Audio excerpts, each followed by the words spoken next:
Ushauri wangu kwa madada waliokuwa nyumbani cha kuiga kutoka TAKWA ni kwamba kwanza sisi kama TAKWA tulijikusanya mabinti wa Kiislamu tukarekebishana katika misingi ambayo sema hii binti wa Kiislamu tumefanikiwa alhamdulillah kwa kiasi chake kwamba binti wa Kiislamu atakuwa namna gani, binti wa Kiislamu aweje, na pia kuna fadhila ndogo ndogo ambazo ni muhimu kwa binti kuifanya ambazo ina fadhila nyingi kama kusafisha misikiti.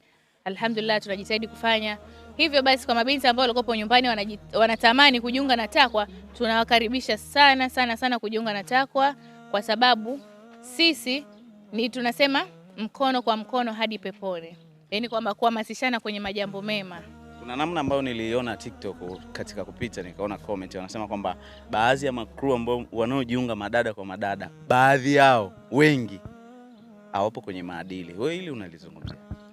Sijajua kwa upande wao, ila sisi kwa TAKWA kwenye maadili ni kitu ambacho tunazingatia, na mimi kama discipline msaidizi nahakikisha hilo, na nadhani wote wananijua kwamba nitakapofika habari ya maadili sinaga mchezo. Utani tutaweka pembeni, masahara tutaweka pembeni, lakini kwenye maadili lazima tuzingatie kwamba kwa sababu sisi ni kioo kwa mabinti wengine ambao wanatamani kuingia katika vikundi vya Kiislamu.